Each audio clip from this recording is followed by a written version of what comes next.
benefit from AI's promise and potential to support development and social and economic progress for all. By investing in affordable internet, digital literacy, and the infrastructure that allows every country to harness AI's potential.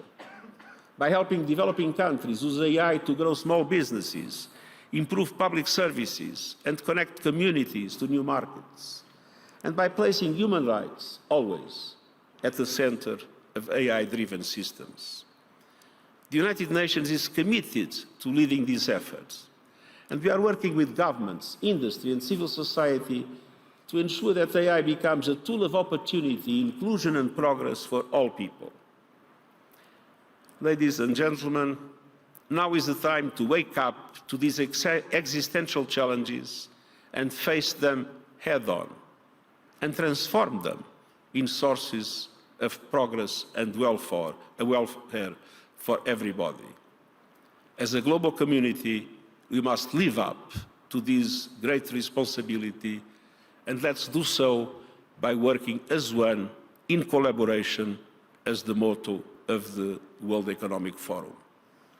Thank you, and I look forward to our discussion today.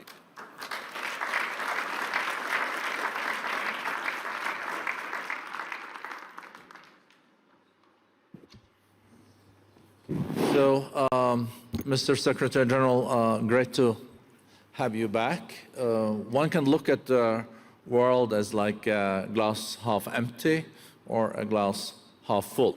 So let's start with the latter and we come back to the first. You just came back from Lebanon. It is now a president elected. There is a ceasefire, as you mentioned, in Gaza, start of releasing hostages. There is a new government in Damascus. We know your special envoy is there today, working on that. Currently, there hasn't been an escalation leading to a war between Israel and Iran that would have a huge impact.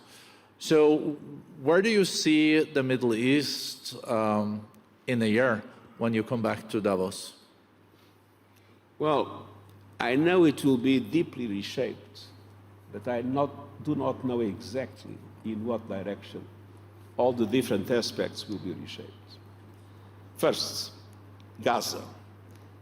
I think it's important, first of all, to recognize that the ceasefire in Gaza is the product of the work of many, and I would praise the United States, Qatar, and Turkey for their efforts for months and months and months to obtain the release of hostages, that, by the way, should be immediate and unconditional, and also to obtain the ceasefire.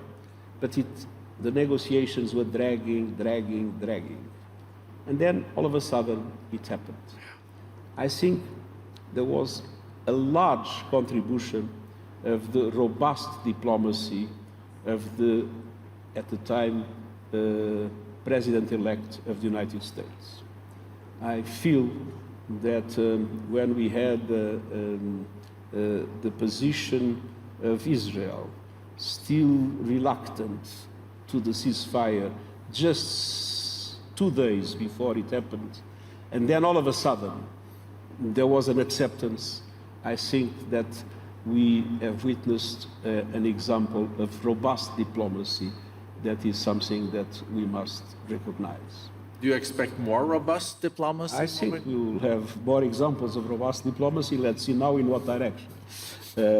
But what is not yet clear is what is the future of the relationship between Israelis and Palestinians. One possibility is to move into annexation of the West Bank and probably a kind of a limbo situation in Gaza, which of course is against international law and would mean there will never be peace in the Middle East.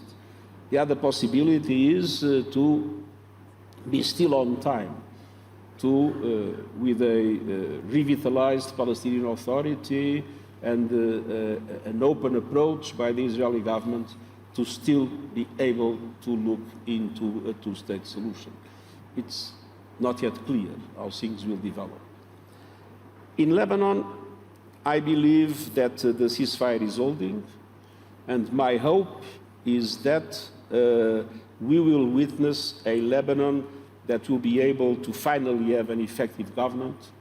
And we know the Lebanese, if the war ends at noon, at 1 o'clock, they start rebuilding. So the Lebanese people have an enormous potential. So I'm optimistic about Lebanon.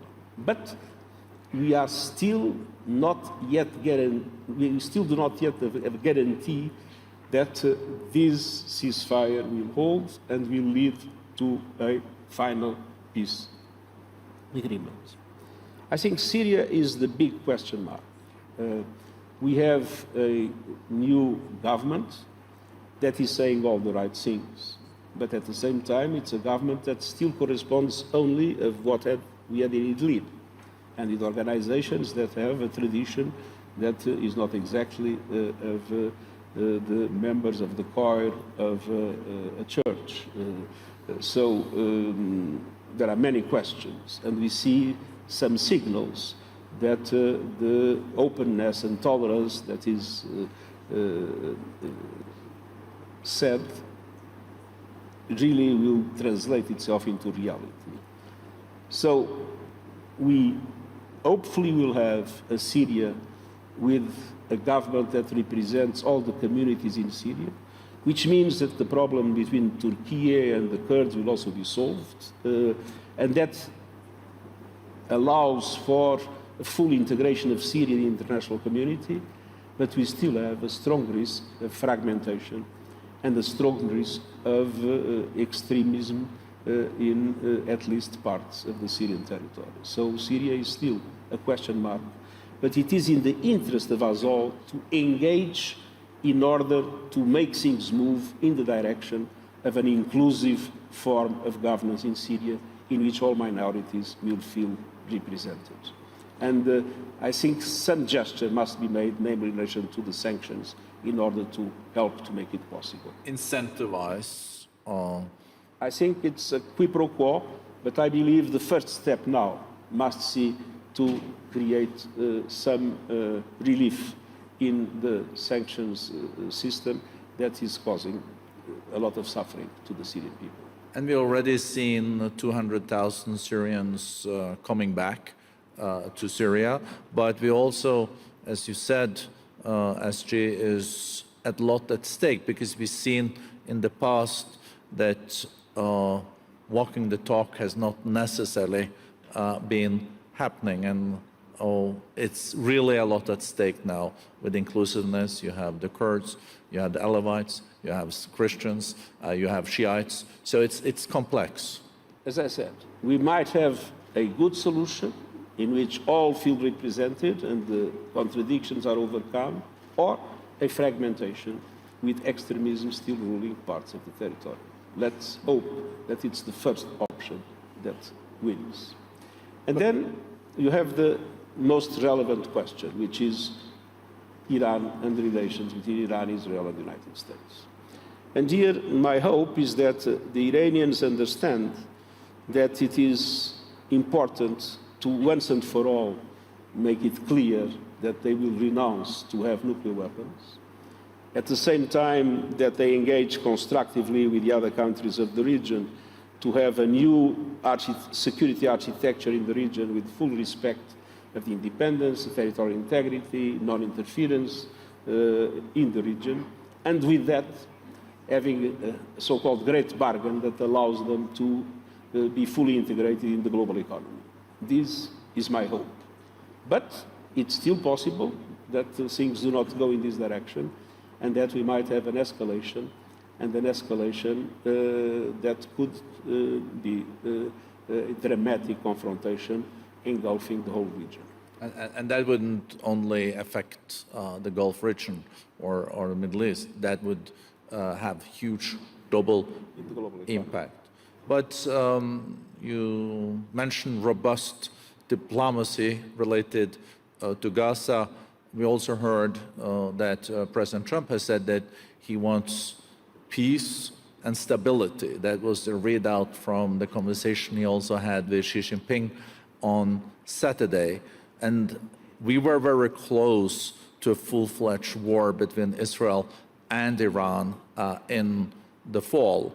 So I guess also on the Israeli side, they will need to work very closely with the new administration on their approach to Iran. And there's also different camps in the Republican Party when it comes to how to deal with Iran.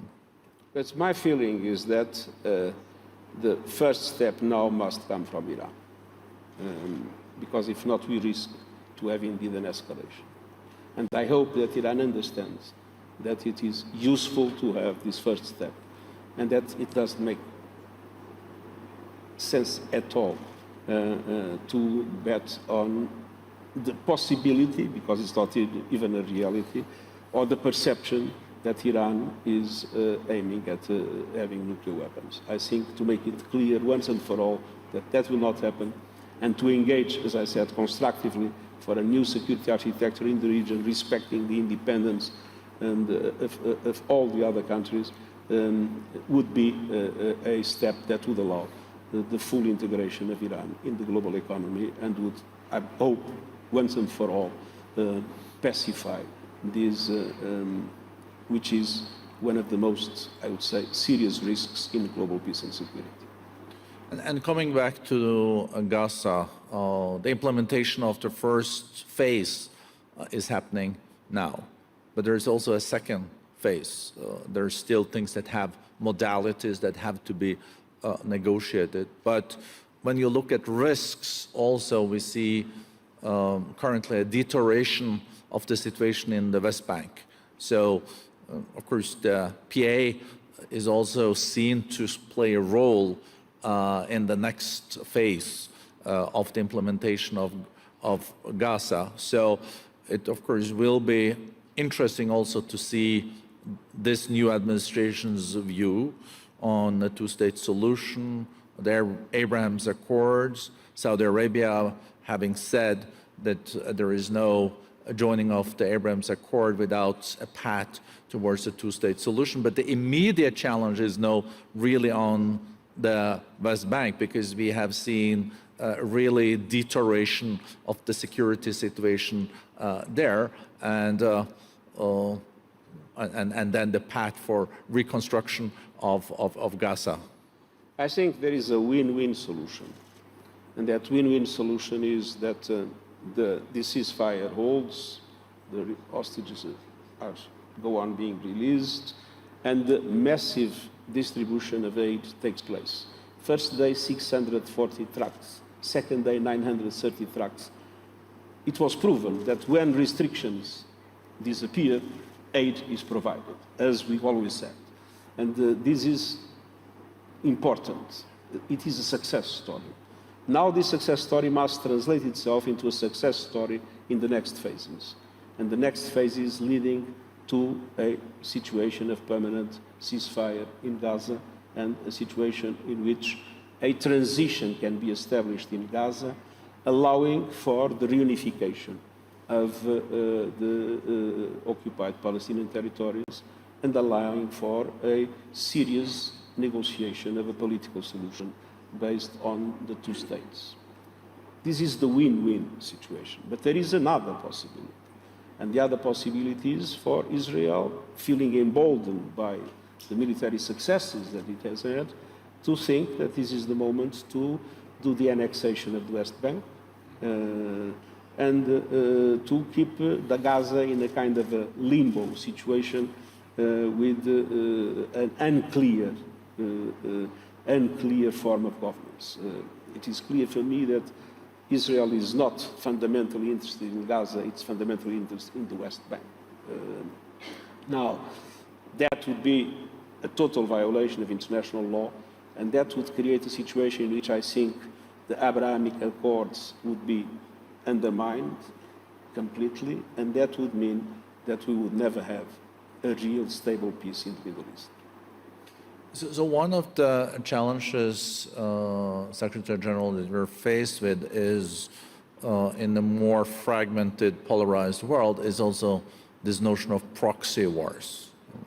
Proxy wars. I'm thinking about what we're seeing now in Africa, in Sudan, Somalia, also in the Sahel.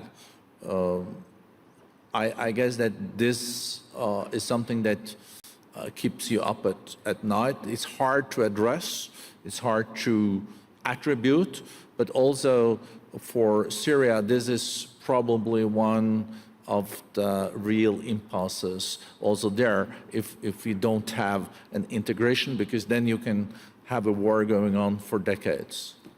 Well, we live in a situation where the geopolitical divides are deep, the superpowers are deeply divided, with the Russian invasion of Ukraine, of course, the most serious problem, but with the China-US relationship being, as you know, very deteriorated, and we could have worse with the trade issues that appear in the horizon. So these huge geopolitical divides have created a situation in which there is total impunity. As the superpowers are not able to coordinate their action in relation to global peace and security, the truth is that in any part of the world, anyone feels that they can do whatever they want, nothing will happen to them. And we are seeing this in Sudan. No, I mean, two groups killing each other, fighting each other, creating an horrible situation for the people in Sudan. No, and nothing happens to them. Total impunity. Now, this is the situation that I believe we need to correct, because this is what makes these wars by proxy happen. And you see that in each of the situations you have 4 or 5 countries that interfere with the conflict, be it in Libya, be it in Sudan, be it in the Sahel. Somalia. Be it we Somalia, have the president here on the first row. So, I mean, it is absolutely essential to, independently of the geopolitical divides that exist, to create a situation in which there is real accountability in relation to the dramatic violations of human rights and international humanitarian law we are seeing in the world. So, coming to a close, it's a paradox, though, isn't it, that in a world where more and more of the challenges are transboundary, being future pandemics, climate change, as you mentioned also in your speech, making sure that technology works in the interest of humankind, also with cybercrime, but also in all these regional conflicts that are so interconnected. We do have the Security Council. And of course, there is criticism that it is not the best mood in the Security Council, but it is a place where the big powers still meet.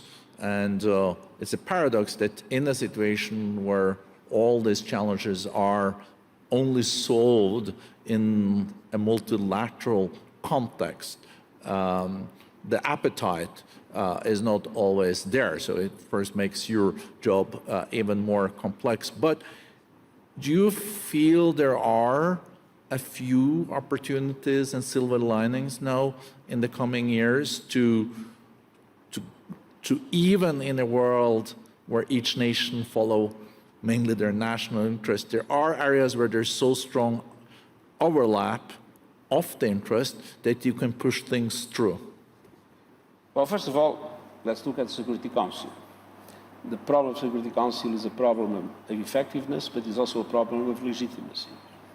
The Security Council, in the 5 permanent members, has 3 European members, whether people like it or not. France,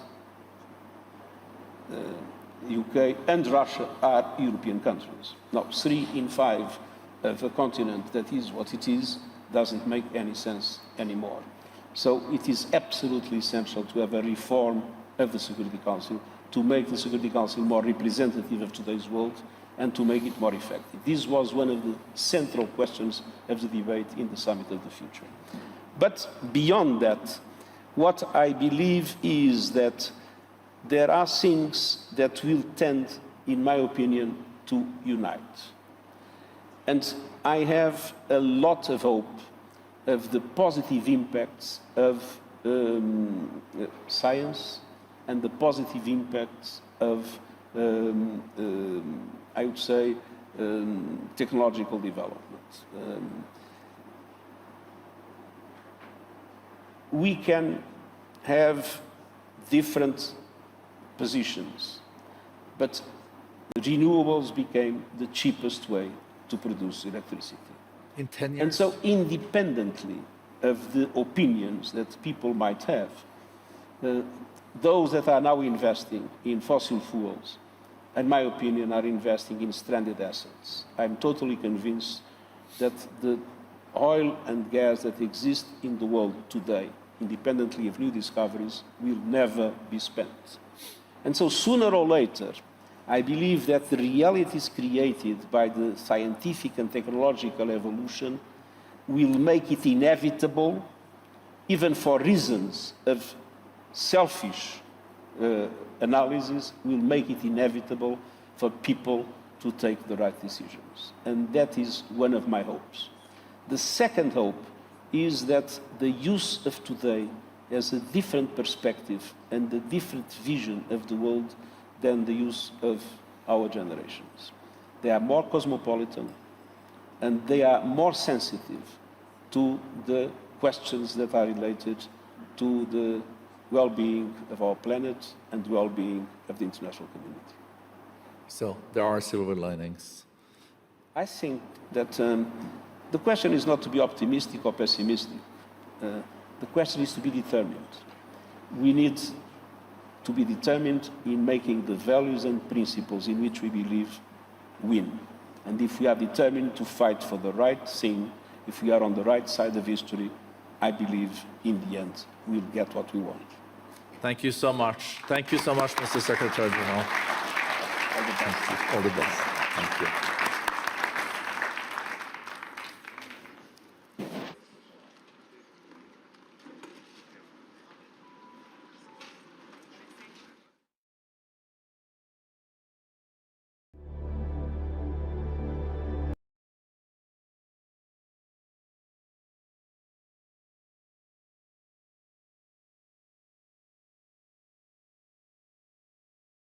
That we have the pleasure to have you here on this stage. So, Prime Minister, under your leadership, Spain is experiencing a robust economic growth after a period of intensive reform, transforming the country into one of the growth engines of the Eurozone. GDP grew by 3% in 2024 and will remain strong at 2.3% this year based on the OECD numbers. So last year, you were the fastest growing major advanced economy. Spain has also played a critical role in addressing some of the most urgent global challenges. As a country highly engaged on the climate and nature agenda, you have also understood that adaptation and mitigation represent both a clear human imperative, but also an economic opportunity. In the Middle East, Spain has worked tirelessly to promote peace, stability, and humanitarian support in the region. So, Prime Minister, you have also strongly supported Ukraine's sovereignty and territorial integrity, working with international partners to provide both humanitarian and military assistance while pushing for lasting peace, just peace, and security in Europe.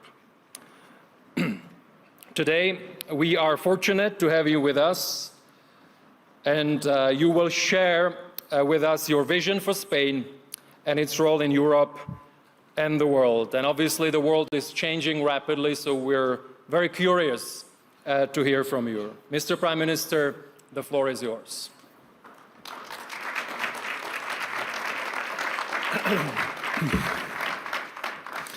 Thank you, Mirk. Good afternoon, and thank you for being here. Look, I had planned to use this speech to highlight, as you mentioned before, the outstanding economic, social, and environmental performance of my country, of Spain. In recent years, Spain has become not only the fastest growing economies and job creators in the West, but also one of the countries that has reduced inequality and greenhouse emissions the most. We are becoming proof that social democracy truly works, that a nation can gain competitiveness while also fostering social justice, protecting nature, supporting a global order based on openness and multilateralism. We have the results, the facts to show it, while those who defend the opposite model have nothing, just words and promises wrapped in radical measures that led us to chaos in the past and will do so again if we don't act.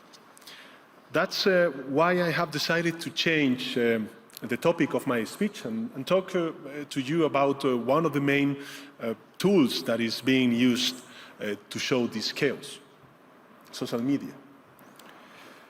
Look, back in the early 2000s, social media started to thrive under a promise. Their founders told us that they would unite people and strengthen our democracies with new ideas, with more pluralism, with extended accountability over the powerful. And based on that promise, we all joined. Public institutions, governments, companies, people, around 5 billion users. That is over 60% of the global population. In the following years, part of that foundational promise was fulfilled. At least for a while. Social media did change the way of work, the way we work, get informed, interact with each other. They build bridges between like-minded people who were physically far away, and expanded the scope of the public debate by allowing citizens to share their views beyond the constraints of governments and traditional media outlets. Movements for justice and change, like Me Too or Fridays for Future, would not have been possible without them. But with all these gains also came huge downsides, hidden in the bowels of the algorithms, like invaders concealed in the belly of a Trojan horse. We didn't realize it then, but we do know. We do know. Now we know that the seamless and free connectivity offered by social media also came with cyberbullying, hate speech, sex offenses, privacy violation, and a terrible rise of anxiety, violence, and loneliness. Now we know that far from bringing humanity together and empowering the people, these platforms have resulted in a concentration of power and wealth in the hands of just a few. All of this at the cost of our social cohesion, our mental health, and our democracies. So let's open our eyes. Academic research and political science are there for anyone who wants to see them. Major social media are harming the liberal order and the democratic system in at least 3 powerful ways that we cannot continue to ignore. First, social media are oversimplifying and polarizing the public debate. 280 characters or a 30-second video are not enough to explain almost anything important. The migration of the political debate from the institutions, newspapers, and coffee shops to social media is making us replace rigor for immediacy and complexity with brevity.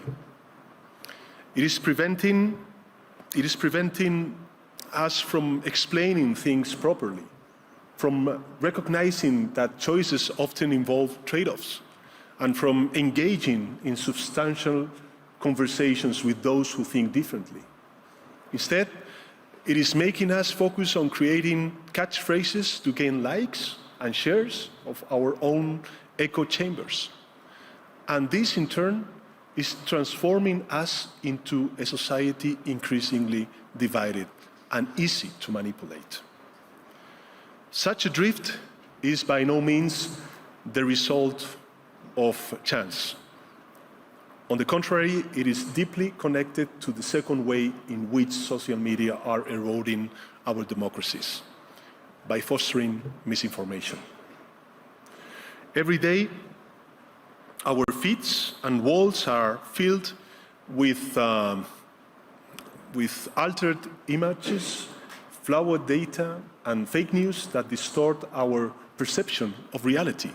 Fake news that made many people believe that the COVID-19 virus didn't exist, that the ethnic and cultural minorities that live in our countries are the source of all our problems, that the state is a scam working against the interests of citizens. Every day, we consume millions of fake news that are 70% more likely to be shared than the real ones, and that the owners of large social media companies have chosen not to stop.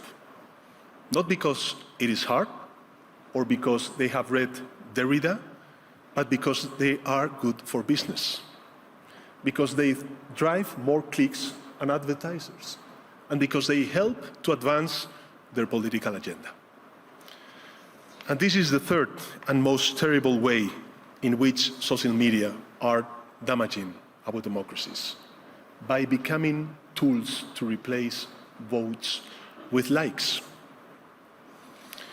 We were told that these platforms would help to level the playing field, but instead they have made it even more unfair. Data suggests that around 1/3 of social media profiles are actually bots, and that nearly half of all internet traffic is driven by them.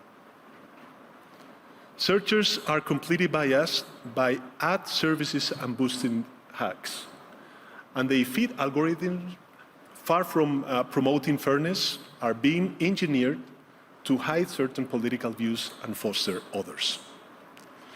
What was supposed to be a space for constructive debate and the free exchange of ideas has become a rigid battlefield filled with manipulation, censorship, and falsehood. And let's be clear, this didn't happen by mistake. It has been fueled in a systematic way. Of course, by foreign powers like Russia that want to weaken our institutions and alter our democratic processes. By anti-system political forces that want to bring chaos to our societies and use it to seize power like fascists did in the past. And by owners of the big social media themselves, a small group of techno-billionaires that are no longer satisfied with holding nearly total economic power. Now they also want political power in a way that is undermining our democratic institutions. And they don't even hide this goal. For instance, Peter Thiel, co-founder of PayPal and one of their leading ideologies, openly admitted in an interview that techno-billionaires want to overthrow democracy because, and I quote, they have stopped believing that freedom and democracy are compatible. And we should wonder, the freedom of whom exactly? Because democracy is not only compatible with the freedom of the people, it is the necessary precondition for it. What truly limits democracy is the power of the elites. It is the power of those who think that because they are rich, they are above the law and can do anything. That is why, my friends, that is why the tech billionaires want to overthrow democracy. This, ladies and gentlemen, is the truth on the terrible threat we face. The technology that was intended to free us has become the tool of our own oppression. The social media that were supposed to bring unity, clarity, and democracy have brought division, lies, and a reactionary agenda. And they have begun to compete unfairly with the strategic sectors of our economies, such as banking, retail, and media outlets. And they have ended up in the hands of a reduced group of men, by the way, only men, whose combined wealth triples the entire European Union's budget. In this context, many public figures and media outlets have chosen to give up and leave these social platforms.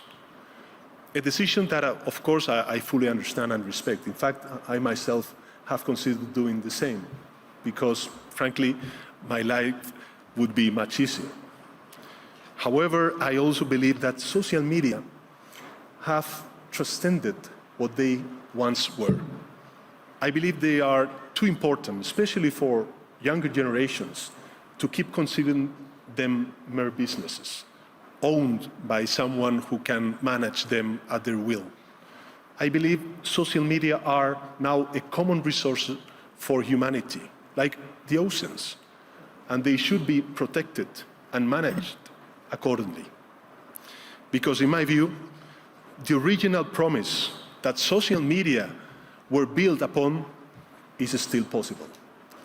If we correct the many wrongs and do things right, we can still turn these platforms into a space of dialogue, participation, and freedom to improve our societies and strengthen our democracies. The fact that so many people are using them for that is proof. But of course, to achieve this, we will need to act swiftly and decisively. We need to create a common front that unites all who believe in democracy, regardless of their political ideologies, and take bold measures to tackle this bold threat. And today, I would like to advance 3 ideas, 3 measures that I will propose to all European leaders in the next formal Council meeting that will take place in Brussels. First, I propose putting an end to anonymity on social media. In our countries, no one can walk the streets with a mask on their face or drive a car without a license plate. No one can send packages without showing an ID or buy a hunting weapon without giving their name. And yet, we are allowing people to roam freely on social networks without linking their profiles to a real identity. This paving the way for misinformation, hate speech, and cyber harassment, because it is facilitating the use of bots, and it is allowing people to act without being held accountable for their actions. Such an anomaly cannot continue. In a democracy, citizens have the right to privacy, not to anonymity or impunity, because with those two, social coexistence would be impossible. That is why I believe we must push forward the principle of pseudonymity as the functioning element of social media, and force all these platforms to link every user account to an European digital identity wallet. This way, citizens could use nicknames if they want, but in the case of a crime, public authorities would be able to connect those nicknames to real people and hold them responsible. Because accountability is not an obstacle to freedom of speech. It is an essential complement to it. On social media user, or it's much better to say, one social media user, one real ID. This is the only way to really ensure that minors do not access inappropriate content, that people who commit crimes are banned or prosecuted from social networks, and that the millions of fake profiles that exist and influence the public conversation are removed. My second proposal is to force open the black box of social media algorithms once and for all. The values of the European Union are not for sale. Safeguards like content moderation and fact-checking are both legal and moral requirements that must be followed by all. That's why I think we have to fully enforce the Digital Services Act, making it clear to big companies that its provisions are non-negotiable and strengthening sanctions for those who do not comply. By the same token, I believe we should also reinforce the capacities and competences of the European Centre for Algorithm Transparency, so it can inspect the functioning of social networks without any limitations, and create special funding to make this issue one of the EU top research priorities. We must put our brightest mind to work on this, just as the enemies of democracy are doing.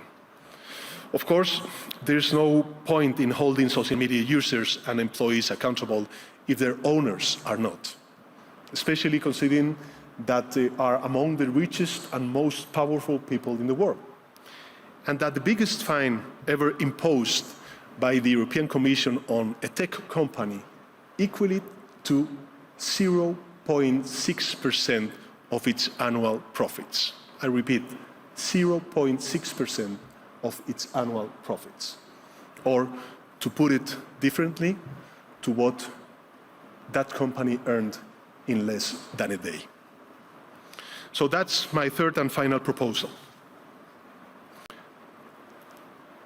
That we make sure that social media CEOs are held personally accountable for non-compliance with laws and norms in their platforms, just as it happens in other sectors. For instance, the owner of a small restaurant is responsible if their food poisons customers. Social media tycoons should be held responsible in their algorithms poison our society.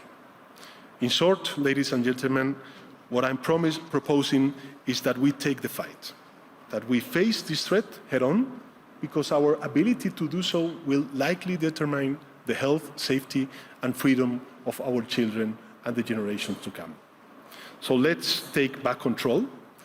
Let's return digital platforms to their original purpose and transform them into safe and fair spaces for conversation. And let's stop those who want to turn them into a weapon for dismantling our democracies. In a nutshell, let's make social media great again.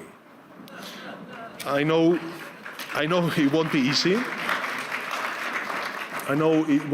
I know we are all scared, because the people we are up against are extremely powerful. They have almost unlimited financial and technological resources and very dangerous allies, and they play dirty because they don't follow our moral rules and live in a world without consequences. But I know that we can win this battle, because we are right, because we are more, and because we've done it before. Thank you very much.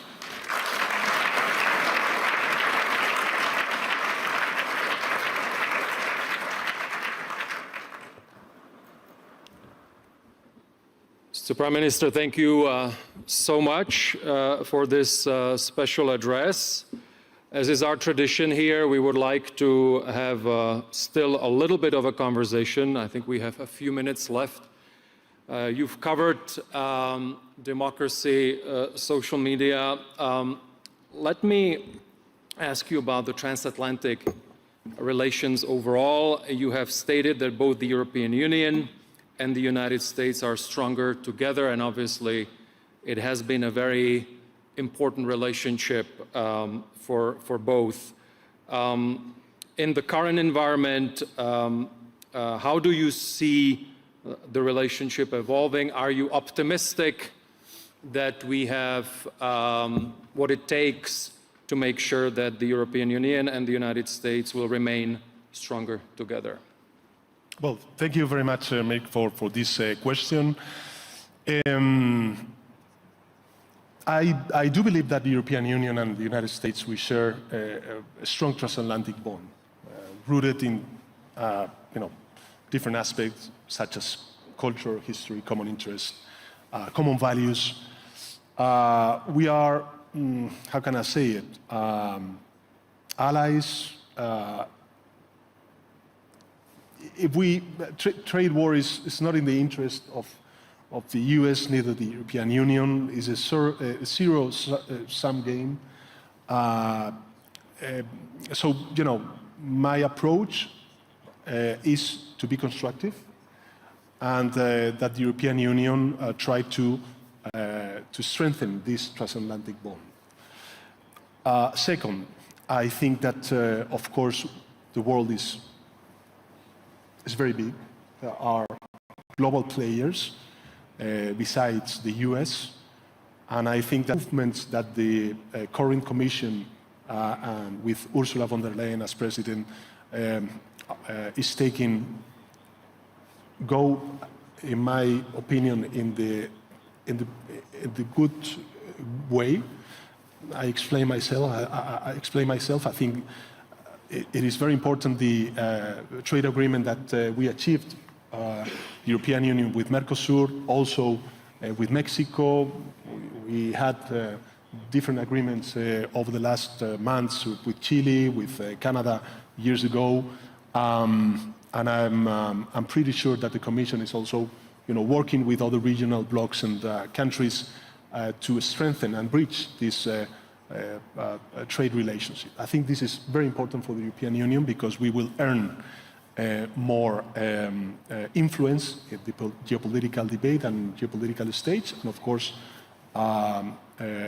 it will enhance our economic development as a continent. And then I do believe that we need to highlight and defend our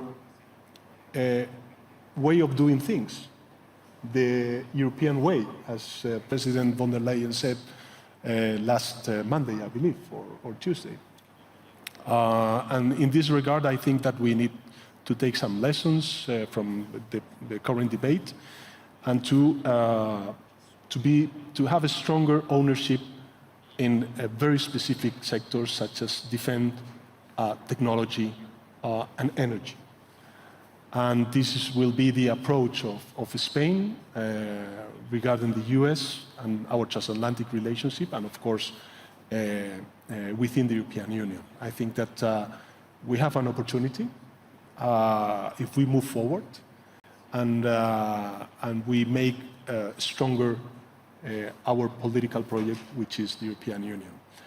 And talking about this European way of doing things, I do believe that coming back to social media, it is important to fully implement the Digital Service Act, as well as fully implement the first ever regulation on AI that was achieved under the Spanish presidency of the European Council. Thank you. And before we close this session, one other question. I mentioned in the introduction that Spain has been one of the most dynamic economy in the European Union recently. But there is a lot of commotion around the economic agenda right now at the EU level as well. We all know that we have two important reports that came out from Mr. Letta and from Mr. Draghi last year. We also know, of course, that we have a new commission with many new initiatives. What would be, based on the Spanish experience, because you've been looking at how to attract more high-tech, more innovation-intensive companies, you are very competitive on the energy landscape. So what are the lessons that maybe you have learned, and based on that, what would be your bold proposals for Europe on the economic front so that it can be more in control of its competitiveness in this changing world? So I don't like to give any kind of lessons to my allies and the rest of the member states. I don't like to see a kind of different blocks within the European Union, the northern bloc and the southern bloc. But it's true that from the south, we can also provide solutions to common challenges that we are facing as a continent or as a political project, the European Union, I mean. No? For instance, I remember when the war started, the energy crisis that we suffered, and how from the Iberian Peninsula we provided different answers based on our different energy policy, renewables and green energy policy, to earn more energy autonomy as the European Union. So I would say that we can provide solutions to common challenges that Europe is facing. Second, I do believe that that this combination of structural reforms and funds to enhance this digital transformation and a green transition is a good formula, is a good equation, which I think that we need to repeat it after 2026, because at the end of the day, if we define altogether public goods at European scale, such as defense, security, digital, or science and energy, as Draghi reported stated, I think that we could enhance productivity and competitiveness for Europe. And last but not least, I think that that we need more trade, no less. I think that, as I said before, what is important to show the rest of the world is that we are an open society, open economies, and what we want to do is to strengthen multilateralism and, of course, to bridge positive relationship with other parts of the world. Of course, we want to do it with the European Union and with the US, of course, but we also want to do it with Latin America, which is a region very close to Spain and, of course, to Portugal, but with Africa, with Asia, with China. I think one of the challenges that we have ahead, the European Union as a whole, is how do we define a positive and a constructive, and of course an exigent one, relationship, a common relationship towards China. So we have a lot of challenges ahead, but as all Europeans know, crisis is that tool that Europe needs to move forward. The thing is that really we know what we need to do. Mm-hmm. You were talking before about the capital union market. It is a must. Mm-hmm. There's a lack of political willingness, and this is something that now we need to overcome. We need that political willingness in order to have that tool and to enhance productivity and competitiveness in Europe. Mr. Prime Minister, thank you for your address today. Also,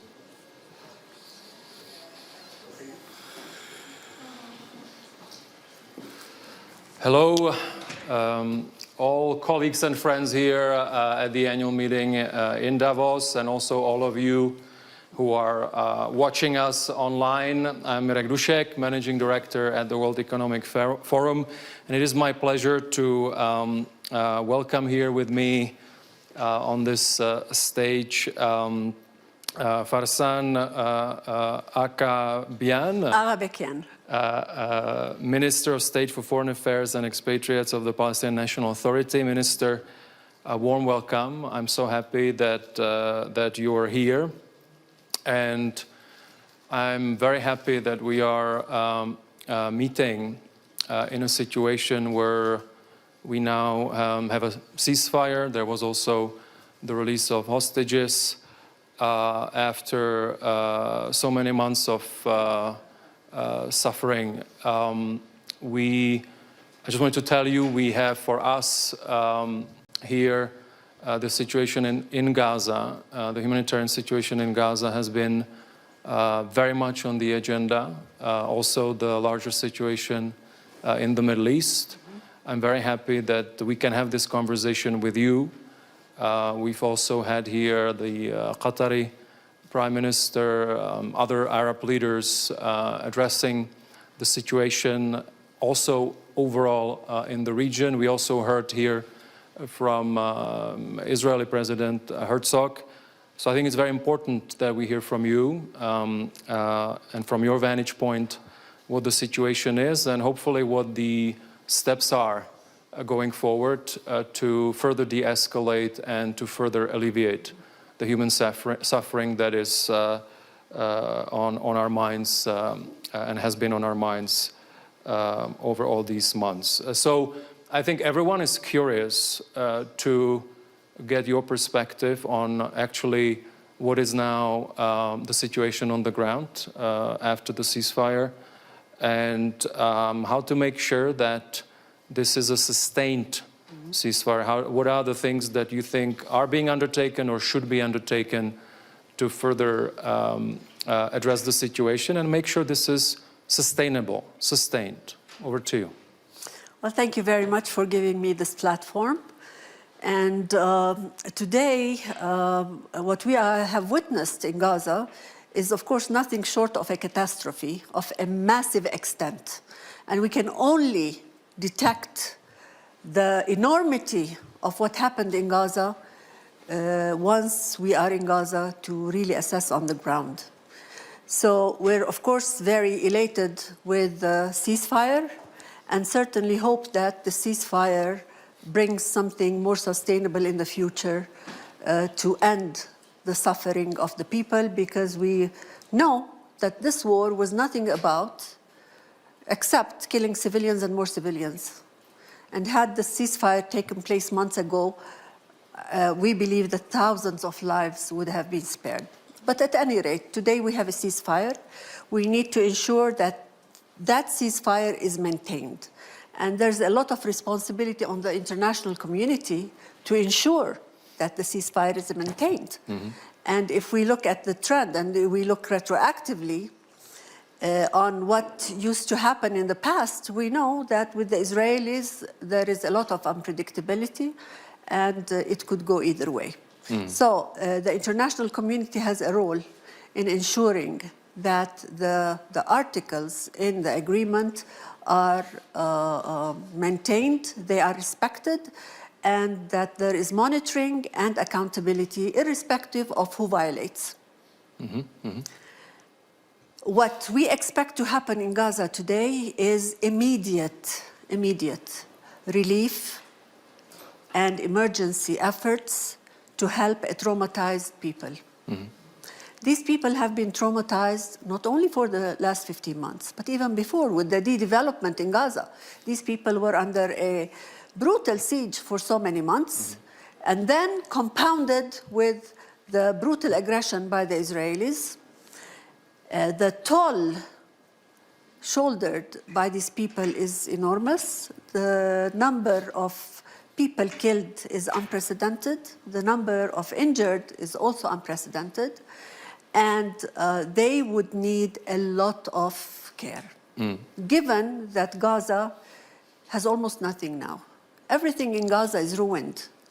If we speak about the infrastructure, it's not there. If we speak about roads, they're all destroyed. If we talk about the healthcare system, we know that the majority of the health facilities, the hospitals, are not operational. Water pipes, sewage, you name it. And people, after a ceasefire and after such a long time of awaiting a light at the end of the tunnel, they expect a lot. Yep. And rightly so. They want their children in school.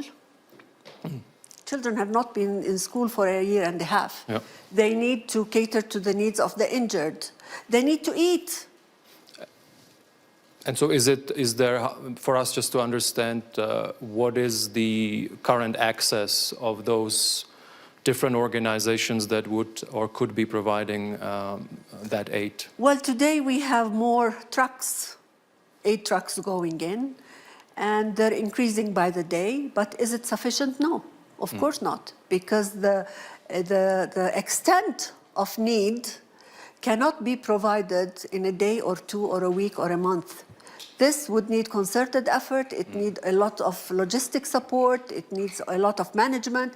We have to ensure that the aid is reaching the people, all the people, not part of the people. And today, the Palestinian government has established a committee, and it will be working 24/7 to ensure that, and it has the different ministries represented in the committee to ensure that the needs are taken care of, at least to the extent possible.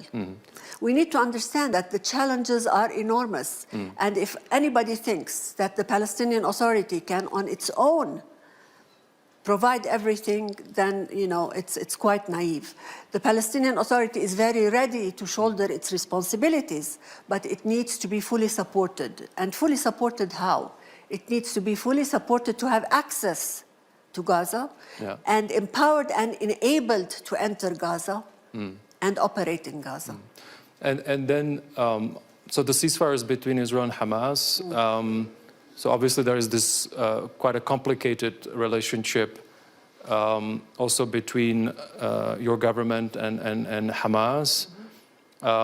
So how do you view that? You said that your government should be invested in doing more. How do you view that in light of the complicated relationship that I think we all know about between your government and Hamas? As a person in government today, but also as a mother, as a regular Palestinian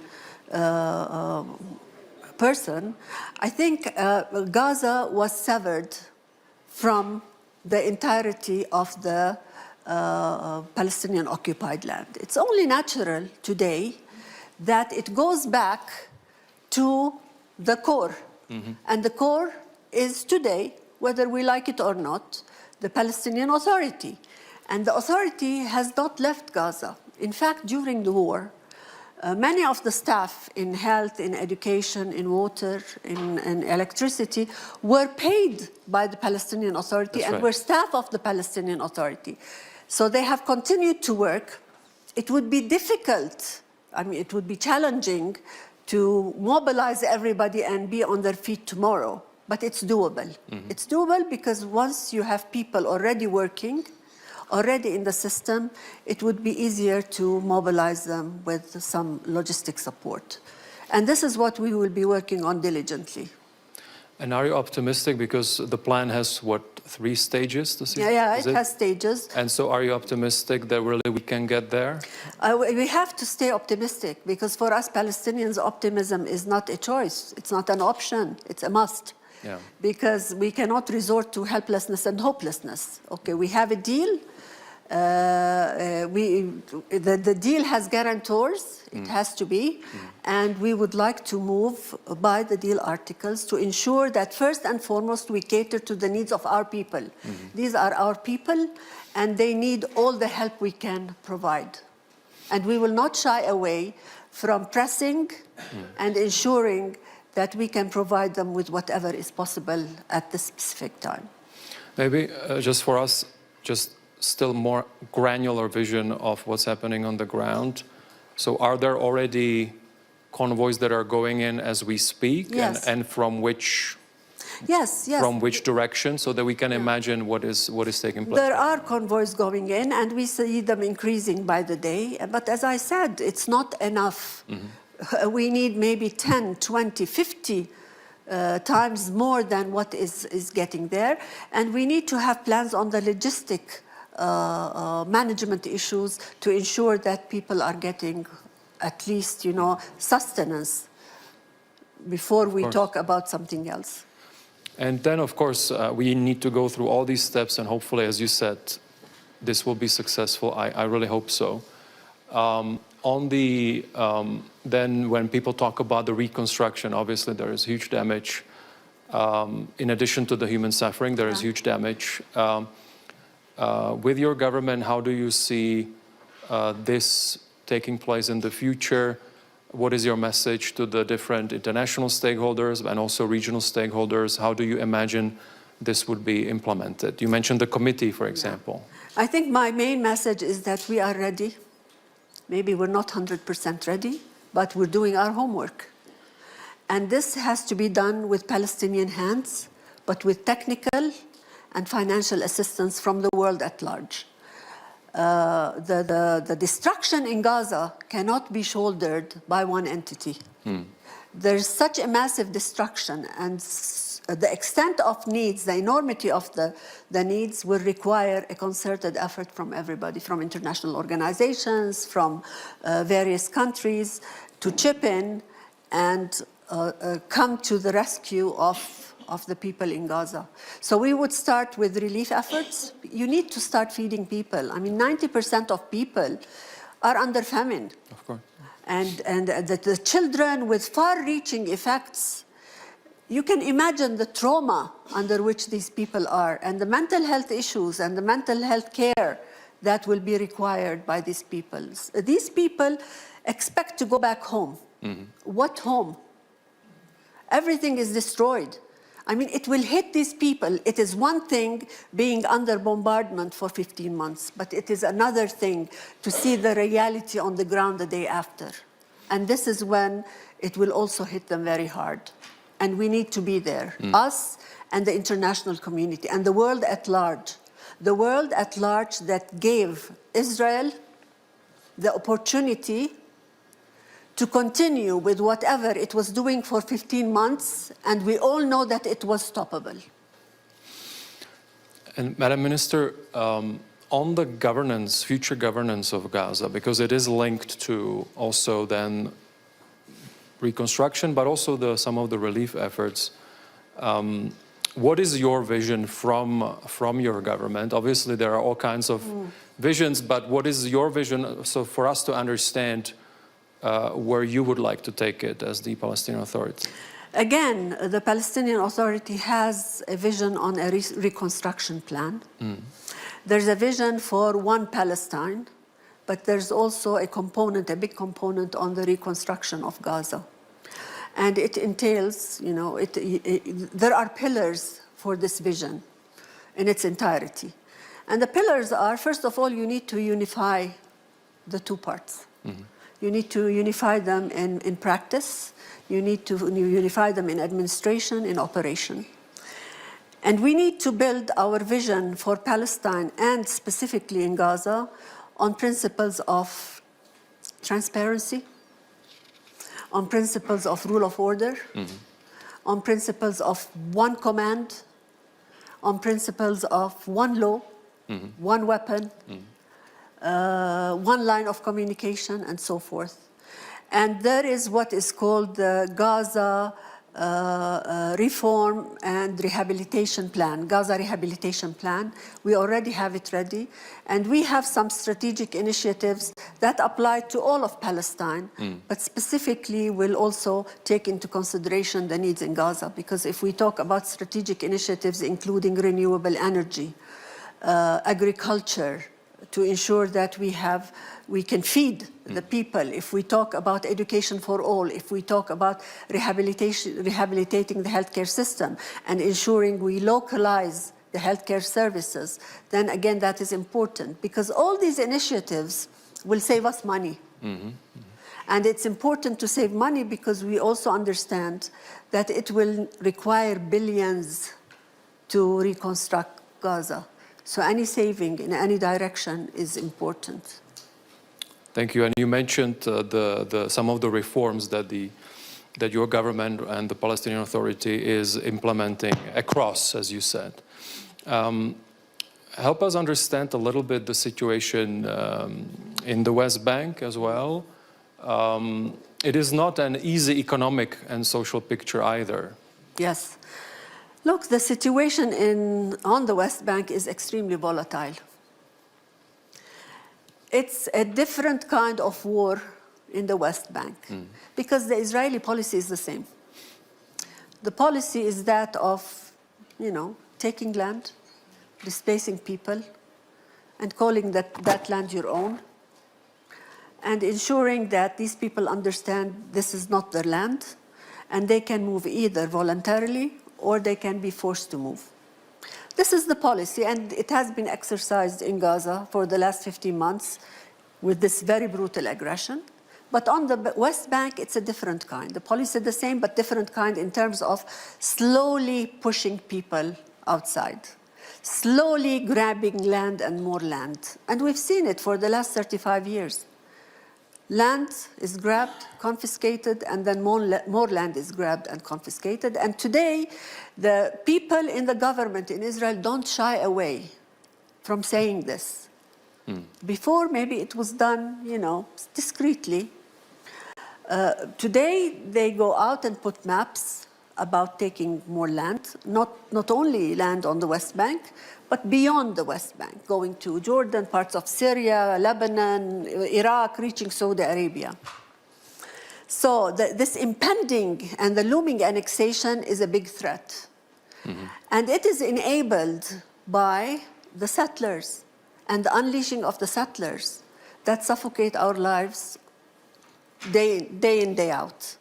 So the settler activities, the increasing annexation, being vocal about annexation, the poor economic conditions, our laborers have not had work for the last 15 months. We have about 250,000 laborers who used to work in Israel. They cannot access Israel. They can't access Israel. They have not had a penny going in their pockets for the last 15 months. And you can imagine all of this compounds the problem on the West Bank, let alone what is happening in East Jerusalem. The issue of prisoners. In the last 15 months, the prisoners, the Palestinian prisoners detained in Israeli detention camps has doubled. So no matter how you look at it, it's quite problematic. But we count on international law. We count on our right, because I cannot be suffocated and I cannot be reprimanded when asking about my right. International law and the ICJ ruling and its approval at the UN says that this is an illegal occupation that needs to be dismantled in a year's time. Now, it might not be dismantled in a year's time, but we need to see steps moving forward towards its dismantlement. And this is the responsibility of the free world that says it's a free world and respects international law to move ahead with it. It's enshrined in international law. And if we, as a free world, accept annexation and breach of borders and grabbing more land in Palestine, then that's a breach of international law. And Madam Minister, in terms of the economic picture, do you think that with now the ceasefire, because the situation economically and socially is worse than it was, Yes. Let's say 2 years ago, so are there any initiatives, particularly if there are stakeholders outside, be they governmental or private sector, particularly on the economy in the West Bank, that you would like to point to for the immediate future? Despite the gloomy situation, and we've seen this in the past in Palestine, yet we remain hopeful because the economy can be revived. But to revive the economy, you need some political stability. You need to have access. You need to be able to move freely. So if there is a political track that will take us, a genuine political track with a time frame that will take us into that direction, then the economic issues will synchronize. But without a political track and a political direction, it will be problematic, because it's difficult to attract investors to such a volatile environment that is pushing investors out. But when investors see that there might be a glimpse of hope, then we will see people pouring into the area. Thank you. Madam Minister, on the more geopolitical picture, so we have the new US administration. What do you think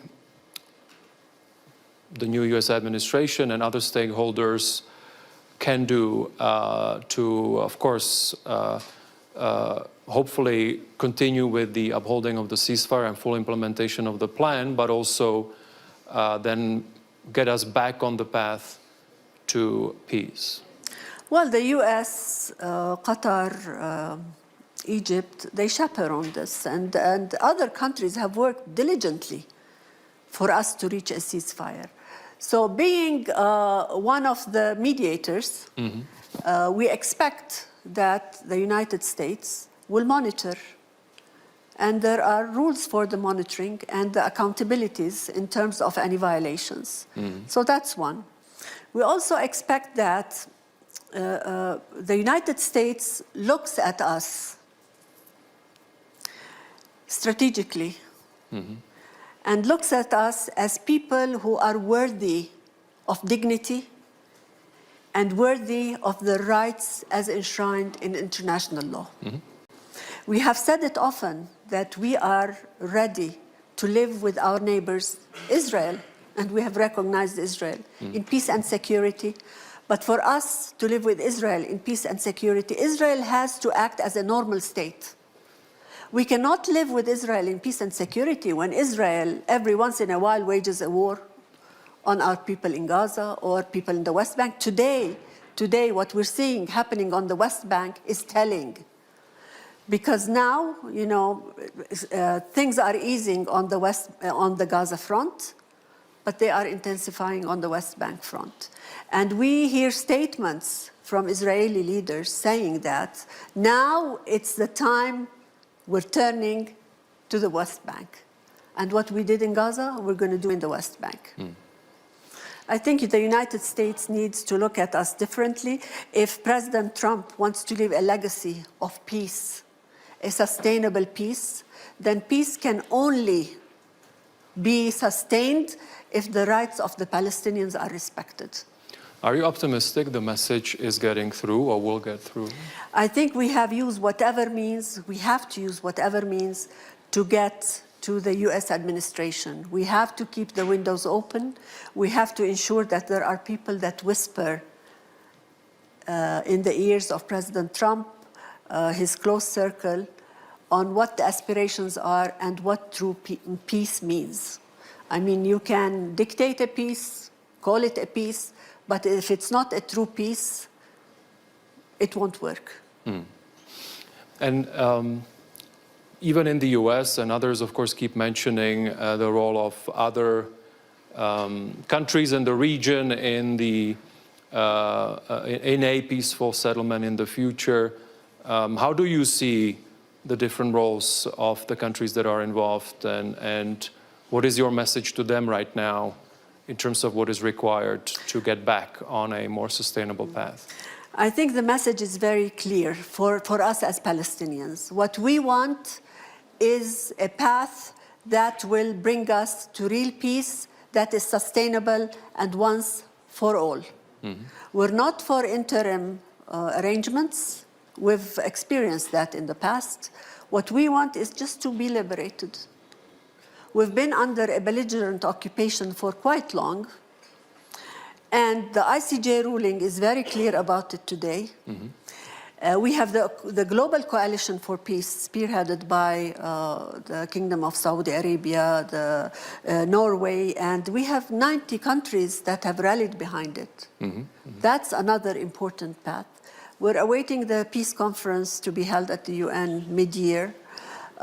We are awaiting a conference of the high contracting parties in March. So there are several activities or events taking place, all moving in the direction of peace. But again, we want what is called a true peace, not something that gives us a camouflage of what peace looks like, because people outside are dictating what that peace should look like, and peace that takes the interest of all parties, not one party on the account of the other.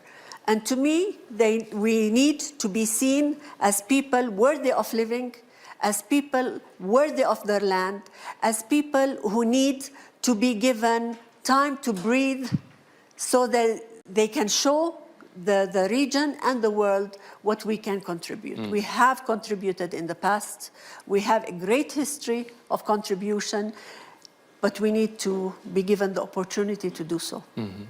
And specifically on Saudi Arabia, how do you see their role? And can they be helpful also in, or anyone else in the region? There are all kinds of views on what kind of arrangements also in terms of security should be had in Gaza in the future? Saudi Arabia is a very important and weighty country. Financially, it's very important amongst Islamic and Arab countries. So coming into the picture with force is very, very important. And voicing that it will not move on the normalization track until the Palestinian track and the two-state and the materialization of the state moves on, it gives us a lot of hope.